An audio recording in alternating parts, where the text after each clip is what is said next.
God truly works in mysterious ways. His plans may be confusing to most people, but it always almost falls into place. The ones he calls upon to do his bidding faces a challenge that will push them to their limits, but they must fear not, for God will always be there to provide and guide them to success. What happens then if God's prophecy speaks of a king 200 years before the king was to do the bidding of the God of the Jews? This is what God had in mind for Cyrus the Great, the Persian ruler whom he wanted to initiate the rebuilding of his temple in the land of Jerusalem.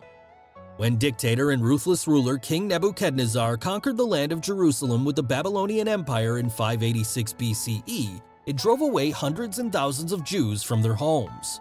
Most, if not all, were exiled because of their status and knowledge that makes them a threat to the conqueror. Uneducated Jews left in Jerusalem and Judah were kept from rebelling by exiling enemies of the Jews into Judah so that there would be little communication among the inhabitants of the ruined land.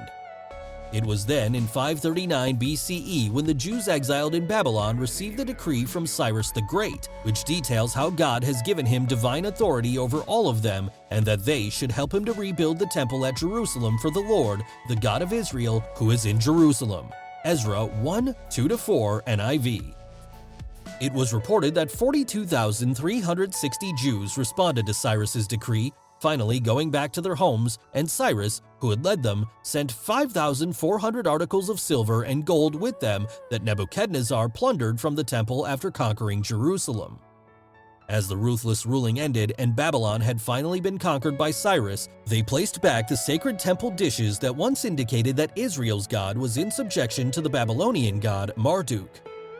Author Sandy Miller, in her book Rebuilding the Temple at Jerusalem, details the events that happened over 2,500 years ago, complete with artifacts, symbolisms that take apart the story piece by piece, making sure that readers understand the story in all of its entirety. With discussion pages in each chapter, Miller brings back historical truth for Bible scholars and readers to take apart and understand God's complex decisions and plans, bringing light to the truth of how God works in the lives of those he had chosen and the events he wants to take place. Rebuilding the Temple at Jerusalem, out now.